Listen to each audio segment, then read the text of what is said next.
राधे राधे दोस्तों, अगर हम अनजाने में बिना पूछे दूसरे की वस्तु को खा लेते हैं तो हमें उसका कर्ज किसी न किसी तरीके से चुकाना पड़ता है। ऐसी ही कहानी लेकर आए हैं आपके लिए। गंगा यमुना दो बहनें थीं। अनजाने में एक साहूकार के खेत में से यमुना ने कुछ दाने अनाज के खा लिए, जिसका कर्ज यमुना ने किस तरह चुकाया। हमें इस जन्म में या अगले जन्म में कर्ज तो सबको चुकाना होता है।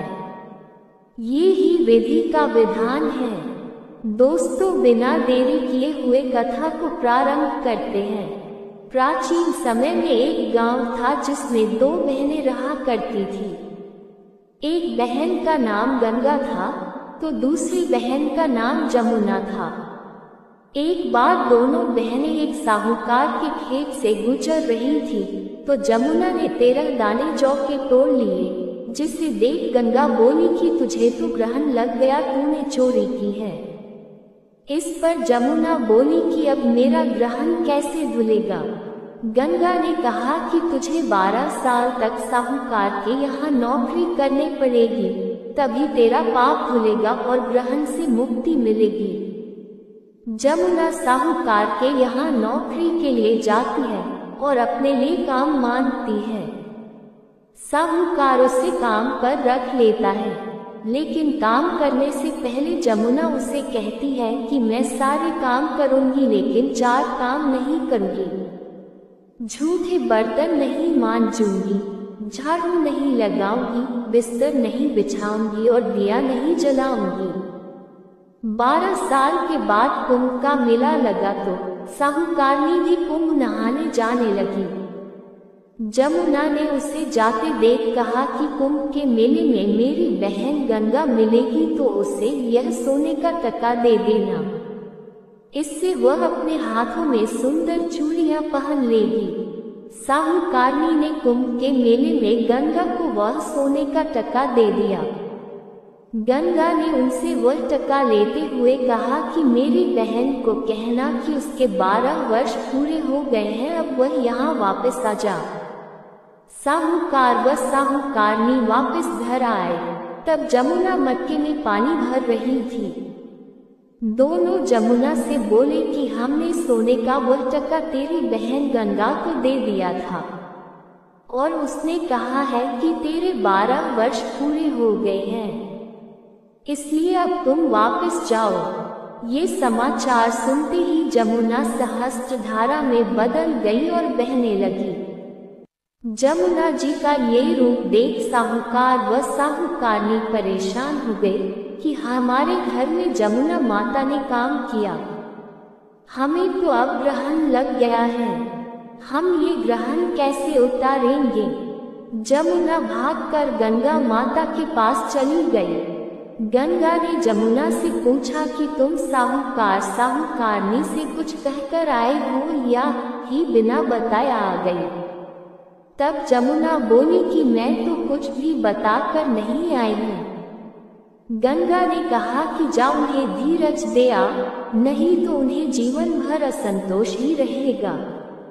गंगा के कहने पर जमुना माता ने साहूकार साहूकारनी को सपने में दर्शन दिए और कहा कि तुम दोनों उल्टे माथे क्यों पड़े हो, जाओ उठकर खाओ पियो। तब दोनों बोले कि हम कैसे उठे, हमें तो ग्रहण लगा है क्योंकि हमने उल्टे सीधे और पता नहीं कितने नीच कार्य आपसे कराए हैं। तब जमुना जी बोली कि तुम्हें ग्रहण नहीं लगा है, ग्रहण तो मुझे लगा था कि मैंने तुम्हारे खेत से 13 दाने जौ के चुराए थे। मैं तो अपना ग्रहण उतारने तुम्हारे घर आई थी। मेरा ग्रहण तुम्हारे घर में 12 वर्ष तक रहने से उतर गया है और मेरी मुक्ति हो गई है। जमुना जी ने कहा कि तुम्हें कोई ग्रहण नहीं लगा है, उल्टे मेरे 12 वर्ष तक यहाँ रहने से तुम्हारी भी मुक्ति हो गई है। ये कहकर जमुना जी स्वप्न से चली गई। दोनों उठकर देखते हैं कि उनके घर में पहले से भी अधिक धन हो गया है।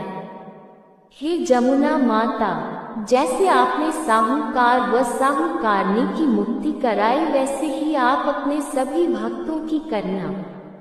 आश करती हूँ ये कहानी आपको जरूर पसंद आई होगी। कमेंट में जय गंगा मैया अवश्य लिखना। ऐसी ही अन्य नई कलयुग किस किस स्थान पर निवास करता है। सनातन धर्म के वेद पुराणों में 4 युगों का वर्णन किया गया है। सतयुग, त्रेतायुग, द्वापर युग, कलयुग। वर्तमान में हम लोग जिस युग में जी रहे हैं उसे कलयुग कहा गया है। कलयुग को छोड़कर बाकी तीनों युगों में भगवान ने अनेक अवतार लिए एवं लोक कल्याण के लिए पाप का नाश किया। क्या आप जानते हैं कि श्री कृष्ण के देह त्यागने के बाद जब कलयुग धरती लोक पर आया तब राजा परीक्षित ने कलयुग को कहां कहां स्थान दिया। कलयुग किस किस स्थान पर निवास करता है। कलयुग का आगमन।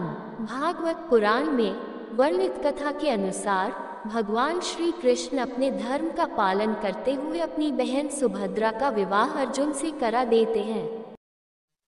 अर्जुन और सुभद्रा का पुत्र अभिमन्यु होता है। अभिमन्यु का विवाह उत्तरा से हुआ और उत्तरा के गर्भ से राजा परीक्षित का जन्म हुआ।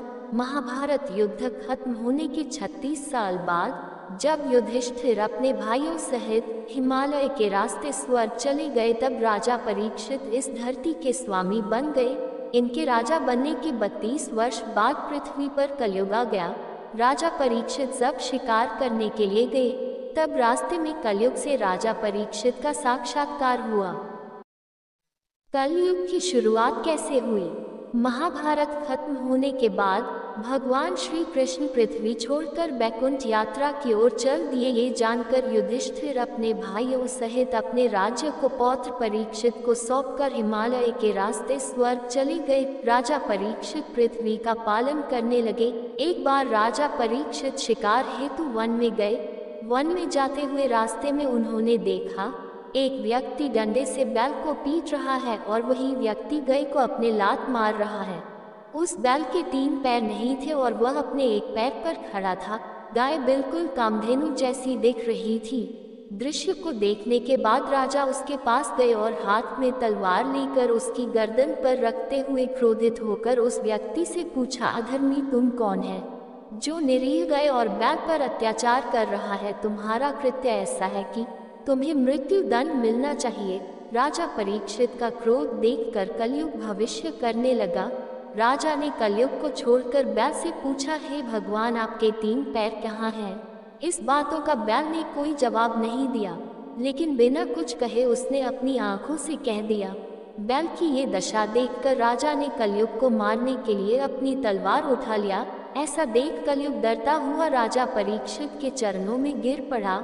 अब राजा सोच में पड़ गए और अपने विचार बदलते हुए अपनी शरण में आए उस व्यक्ति को नहीं मारा, इसलिए उन्होंने कलयुग को जीवन दान दे दिया। राजा ने कलयुग को आदेश दिया। पांडव वंश होने के कारण राजा परीक्षित बड़े ही ज्ञानी थे। थोड़े ही देर में उन्होंने धर्म को बैल के रूप में और गाय को धरती माता के रूप में पहचान लिया। कलयुग को जीवन देने के बाद राजा परीक्षित ने कहा, कलयुग तुम पाप, झूठ, छल और दरिद्रता के कारण हो। जब तुम मेरे शरण में आए तो मैंने तुम्हें जीवन दिया। अब तुम मेरे राज्य की सीमा से बहुत दूर चले जाओ और फिर कभी वापस मेरे राज्य की सीमा में मत आना। इस पर कलयुग गिड़गिड़ाने लगा और बोले, महाराज आपका राज्य तो संपूर्ण पृथ्वी पर है, आप बताएं मैं कहाँ जाऊँ?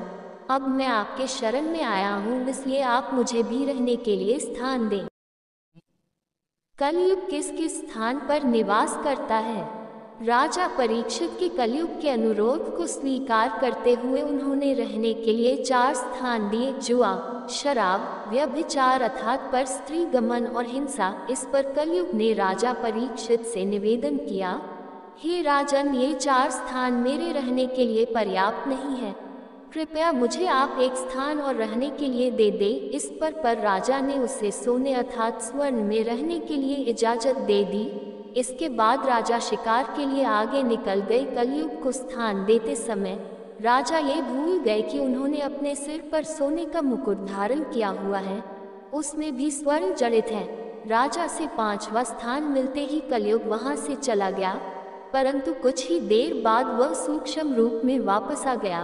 और राजा के मुकुट में लगे स्वर्ण में वह बैठ गया। राजा को इसकी जानकारी नहीं थी। शिकार के लिए जाते समय रास्ते में जब राजा को प्यास लगी तो वे पास ही की कुटिया में चले गए। वहां पर शमीक ऋषि नेत्र बंद किए हुए थे तथा शांत भाव से एक आसन में बैठे हुए ब्रह्मलीन ध्यान में थे। राजा परीक्षित ने उनसे जल मांगा, किंतु ध्यान मग्न होने के कारण शमीक ऋषि ने कोई उत्तर नहीं दिया। अब राजा के मुकुट में बैठे कलयुग ने अपना प्रभाव दिखाना शुरू किया। इस प्रभाव के कारण राजा को अपने मन में ऋषि को मृत्युदंड देने का विचार आया, लेकिन अच्छे संस्कारों की वजह से उन्होंने खुद को ऐसा करने से रोक लिया। लेकिन कलयुग के दुष्ट प्रभाव के कारण उनकी बुद्धि भ्रष्ट हो गई थी और उन्होंने उनके साथ एक ऐसा मजाक कर दिया। उन्होंने ऋषि श्रमिक के गले में एक मरा हुआ सांप डाल दिया। धरती पर पहले इंसान पर कलयुग का ये पहला प्रभाव था और उसने पांडव कुल के एक संस्कारी राजा को अपना शिकार बनाया। दोस्तों, आपको ये कहानी कैसी लगी कृपया कमेंट करके जरूर बताएं। वीडियो पसंद आया हो तो लाइक करें और ऐसी ही और भी बहुत